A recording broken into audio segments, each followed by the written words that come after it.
Greetings and bienvenue, midnight crew. Thank you for returning to this broadcast, and welcome to new viewers joining us for the first time. If you like a video, then feel free to subscribe. I used to live just down the road from a truck stop, and many a Sunday I spent at their breakfast buffet. Given that seating was sparse, I sometimes shared a table with a trucker or two. The odd stories I heard from them seemed to revolve around the phenomenon that something was pacing their trucks while they were on the highway. The first story came out of Nevada. The trucker was outside of Las Vegas when some flying gizmo, not much larger than a car, began paralleling him on the highway. Every few seconds, it would emit a bright, strobe-like flash that would illuminate the desert for a considerable distance. It was with him for about a minute and then lifted up and vanished. The trucker wasn't a UFO guy. He seemed pretty sure that he'd run into some kind of Air Force recon drone. This event supposedly happened in the 80s. A couple of truckers also mentioned an effect where it seemed as if something was moving on the ground, paralleling their trucks, but just out of clear sight. Given that they were moving at the highway speed limit, or higher, and whatever was pacing them wasn't on the road, that seems unlikely. One guy mentioned a dog-like shape but admitted that he couldn't be sure. It was late and he'd been on the road for some time. The other one said he was pretty sure that a vehicle behind him on the road had a misaligned headlight that was lighting up the area to one side and giving an illusion of something keeping to one side of his truck. I'm not a trucker, but I've seen the something off to one side of my vehicle effect. It was on a highway between my smallish hometown and the local city. It seemed to be moving through a series of cornfields at about the same speed as my car, 50 to 60 miles per hour, was roughly man-sized in size. I make no claim as to shape, and was about 30 feet to my right. The next day, I checked to see if there had been any damage to the cornfields in question, which you'd expect if something was moving at that speed through foliage. However, I couldn't find anything. The misaligned headlight idea is out since there was nobody behind me on the road.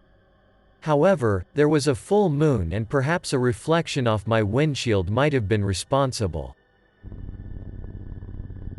Not a trucker or a janitor, but I had something happen recently that really fucked me up in the head. Be me, 27, third shift maintenance manager, engineer at a local plastic engineering facility. Snowy outside and I am the only one who can make it into work due to vehicle constraints. I own a truck. Literally the only person in this .75 square mile facility. Only one department was needed in operation that night. The perforation department was on the south wing of the building, basically a half-a-mile walk from my office. All lights on the factory floor are motion activated after 11 p.m. due to energy saving. Look out the office window. Pitch black except for a few red and green lights blinking from powered down machines nearby. Grab my golf cart from my work area. It has all my tools in a mini truck bed.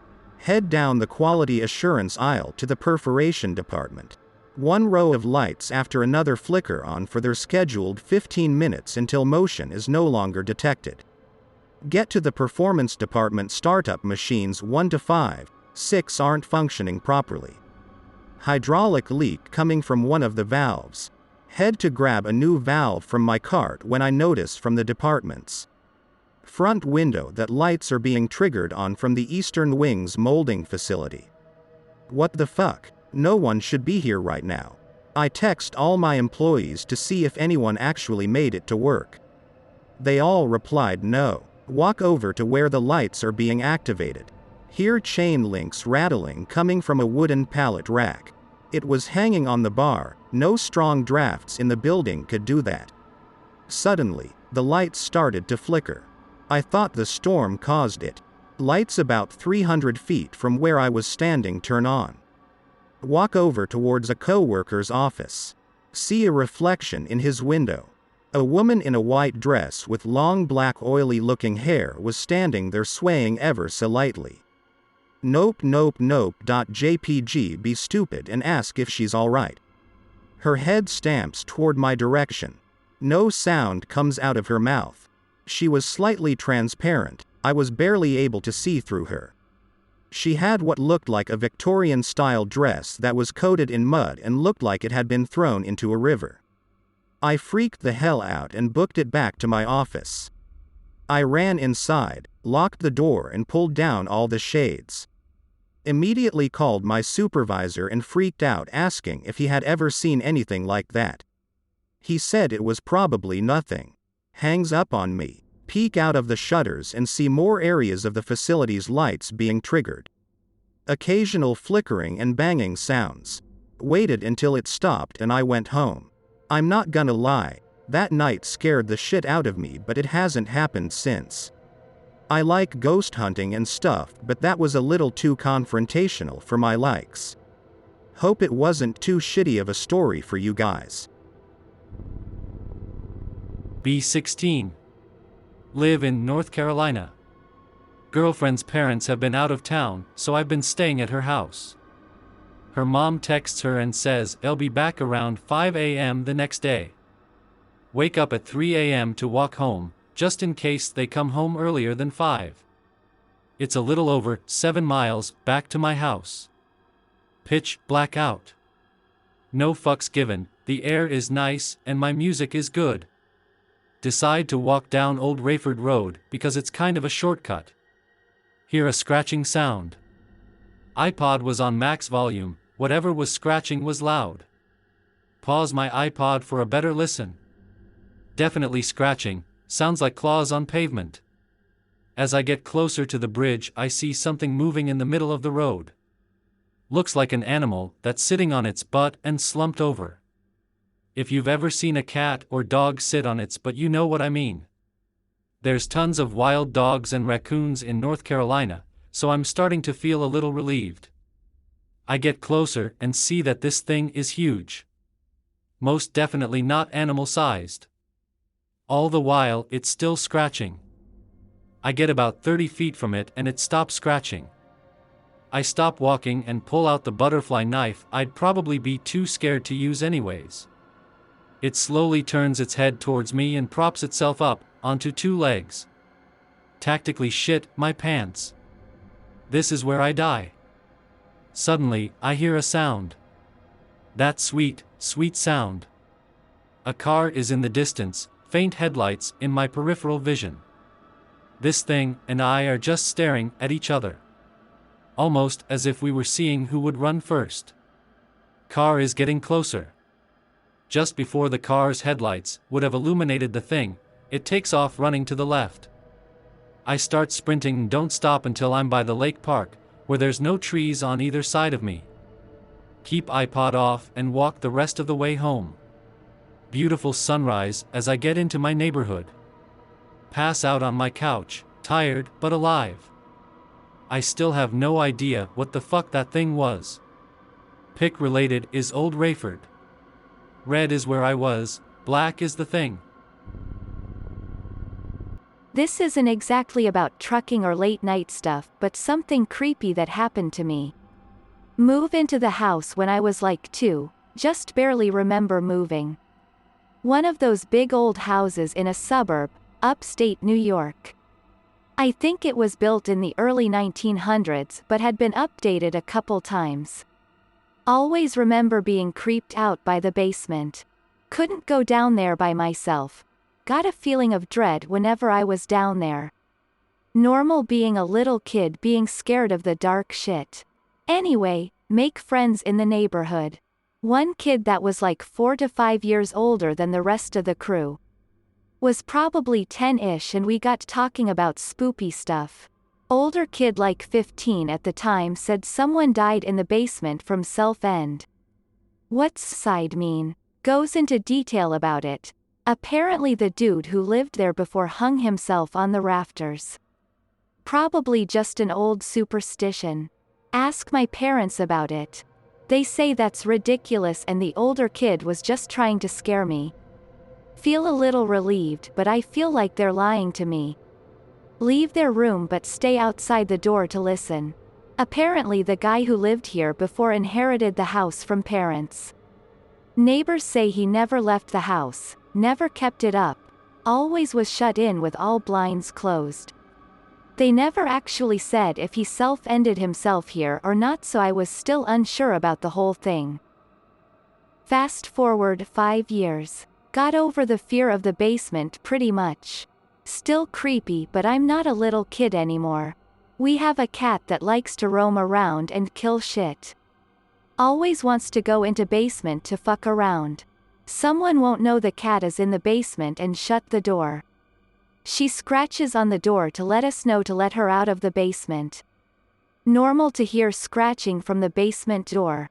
One day derping around at home alone after school. Hear scratching on the door to let the cat out. Start walking from the kitchen to the basement door. Stop dead in tracks. Remember we had to put down the cat a couple weeks ago. Scratching stops. Freak out and book it at my friend's house for the rest of the day. I still remember it really clearly, it sounded exactly like the cat. We moved from that house, but you still can't get me to go into the basement. This is one I heard from a trucker a long time ago, from his perspective. Have to make a delivery of a bunch of random things to a grocery store. Delivery scheduled for 10 p.m. Get there. Back truck up to the docking bay and leave the kids to do their thing while I go grab a coffee. Some of these kids are a little sketchy, but whatever. They tell me they're done, so I check to make sure the trailer's door is securely closed and get back into the truck to leave. As I'm driving down the road, something about the truck doesn't feel right. Eventually I hit a stop and heard something hit the front of the trailer. I began thinking one of these kids decided to hide in the truck to try to jump me before I ended up just leaving. Pull the truck over at a rest stop, grab the flashlight and knife and go to the back of the trailer. Slowly open it up and stand back before looking inside just in case. Dark, can't see too well, but definitely saw something move in the back of the trailer. Shine flashlight inside. The kids left the pump cart in the trailer, so it had been banging around, and an entire crate of Mr. Christie cookies. Take the truck around to my house and drop the cookies and pump cart off before taking the truck back to the office. Lifetime supply of cookies for free that I'll never get in shit for taking because the delivery was signed for. Be me, 14. Work as a janitor sweeper at my old elementary school. Usually work during the day, right after the kids get out. One day I couldn't make it to work on time, so I had a dentist appointment. The job needs to be done that day. There's 20 plus trash cans all over the building that get completely filled every single day. There's only 2 other janitors, neither of them can or want to fill in for me. Tell the boss I could come in later that day, at about 7 or 8.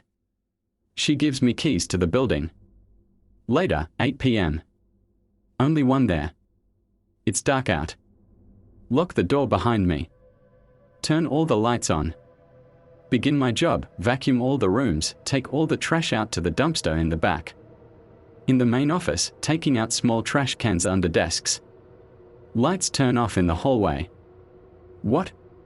Frozen in place, looking through the office window out into the hallway.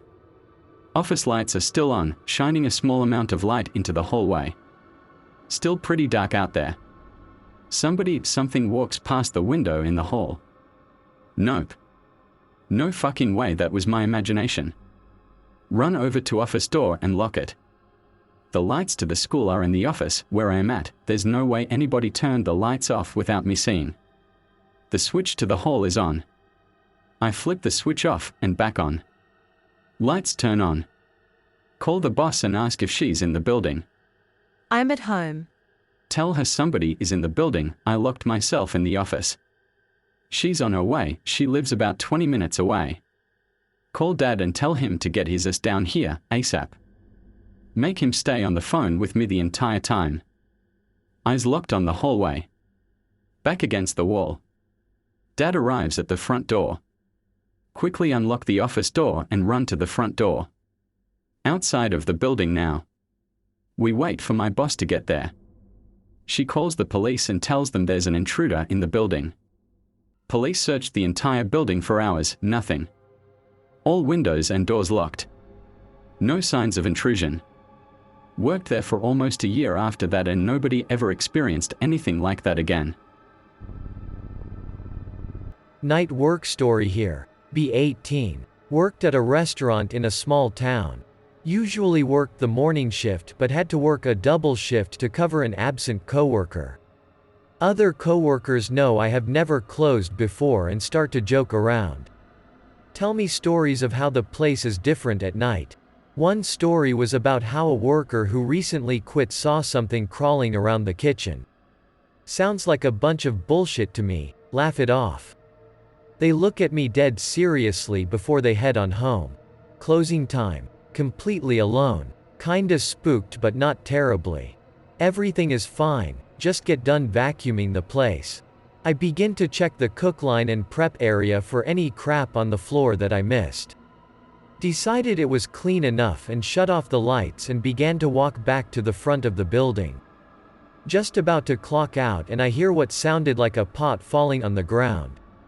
Scared the shit out of me because it was loud as fuck. Dart back to the kitchen and turn on the line cook lights. For a split second I see a black mass about the size of a small child dart away from my sight and go farther back into the kitchen. Get scared shitless and run out of the building, forgetting to turn off the lights and signing out of work. Get in my car and drive home without looking back. Call my boss when I get home and tell him I forgot to turn off the lights in the kitchen. They lock the place and I don't have a key. He says it's all right and he'll just drive down and turn them off, and also log me out. Next morning I come into work. Boss confronts me rather annoyingly. Tell me the lights were off and a whole row of pans were scattered all over the kitchen. I tell him what happened. I expect him to be furious. Instead he gave me a look and just said, "Not the first time this has happened." Continued with my day telling my story with my coworkers, and they also said they've seen something during the night. I refused to close ever again. I am a medic with the Air Mobile Brigade of the Netherlands.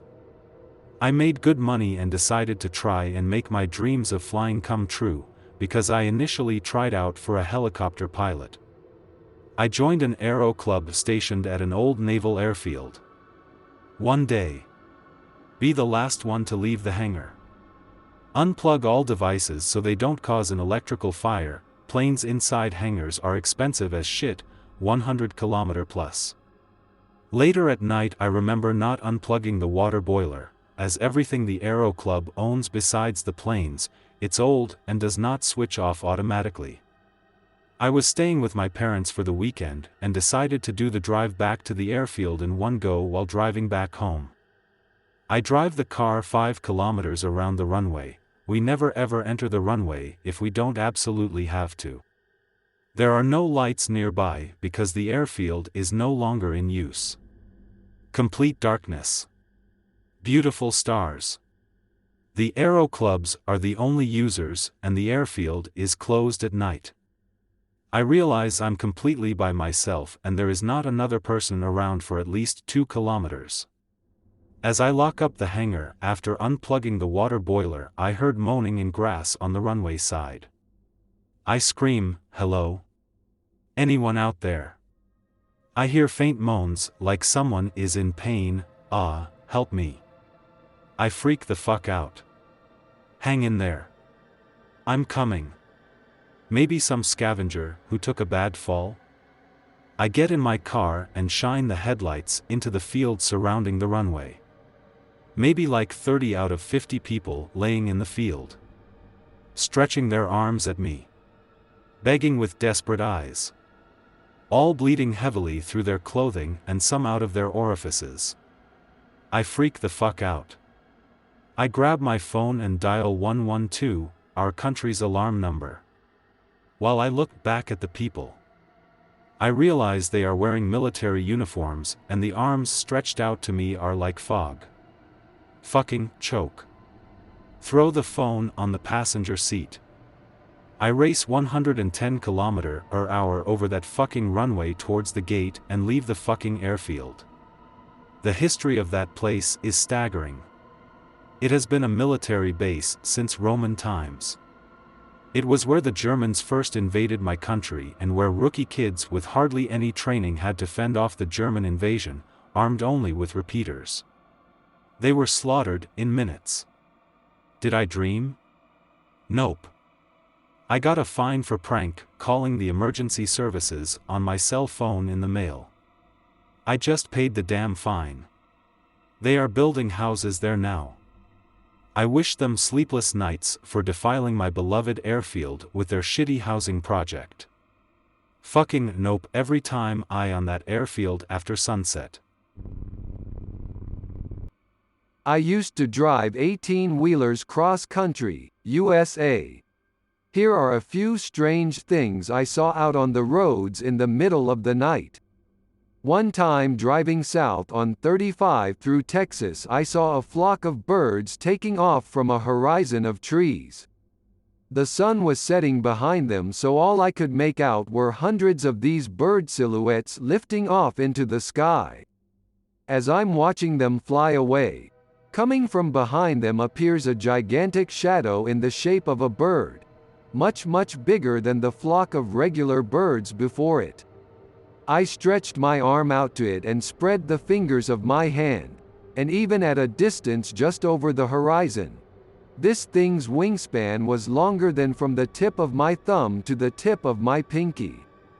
Whatever it was huge. Another time I was driving through Louisiana at night in a heavy rainstorm. There was no one on the road with me and no streetlights, so all I could see was the light from my headlights cutting through the rain maybe 25-30 feet ahead of the truck. Even though there were no other cars around, and big trucks are supposed to stay to the right here, I got a bad feeling that I needed to get in the left lane. It was a sensation of deep, painful dread telling me to change lanes immediately. I trusted it and got over, kind of in a driver's routine daze of unconscious reaction. Maybe 5 seconds after I got in the other lane, I saw an alligator stretched out across the width of the lane I had just left. If I had hit it, I would have lost control of the truck and ended up in a ditch on the side of the road, probably dead. The weirdest part, though, as I was processing the alligator, and the strange dread that had made me narrowly avoid death, and as these thoughts are going through my head about how lucky I was, suddenly I see sitting on the side of the road a person, cross-legged, naked, staring out, sitting alone in the pouring rain at night. This person, or whatever it was bright pink, and it had no facial features. The scariest thing I ever saw, and this is a true story. I was driving through the desert of California. It was around 3 a.m. I was quietly singing to myself to alleviate the boredom, since I had been driving maybe 9 hours straight on about 4 hours of sleep the day before. You could say I was mentally fatigued, or that I was hallucinating, but the vividness of the thing I saw was too real for me to discount as a trick of the mind. When you're driving along a long stretch of dark desert highway at night, all you can see are the stars and the road your headlights reach out to. Everything else is blackness. That night, as I was out there all alone, I swear I saw something I cannot explain that frightens me to this day. At first, I noticed what looked like reflections of light quickly flashing beside me out in the darkness. Maybe the running lights on the side of the trailer bouncing off a faraway road sign, or some white painted building long abandoned briefly lighting up in the edge of my headlights. Over time, the flashes of light became too frequent for me to ignore, and I curiously peered out the window into the night to see what was going on. At first it looked like a mirror or distorted glass was way out in the distance, sending back a warped reflection of the lights from my truck speeding past. But as I watched it, I realized it wasn't flashing on and off. It was raising and lowering off the ground, because at times it would be very tall, and then other times very short and low to the ground, so I couldn't have noticed it out of the corner of my eye. As I kept watching it, the thing started getting closer, because at a certain distance I saw my headlights actually begin to reach it and reflect off of it, before it was too far away, so then I realized it was naturally luminescent, a bright white glow. That was also when I realized what it was, and that was when I became terrified. It acted like a bedsheet on a clothesline that billows in a harsh wind, its edges frantically tearing and beating at the shadows around it.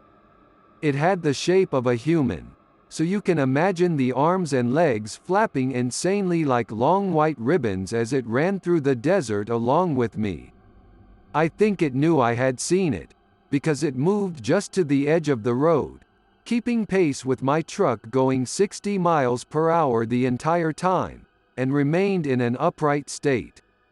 The thing was as tall as my truck or taller, so at least 11 feet tall, bright white with long thin arms and legs that shook and beat at the air and jumped and leapt and flew over the desert sand.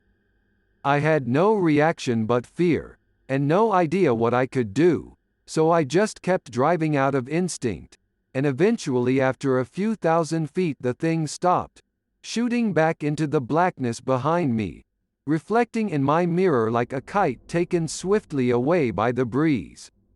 I drove for maybe an hour more, wide-eyed in shock and panic, trying my best to convince myself what I had seen wasn't real.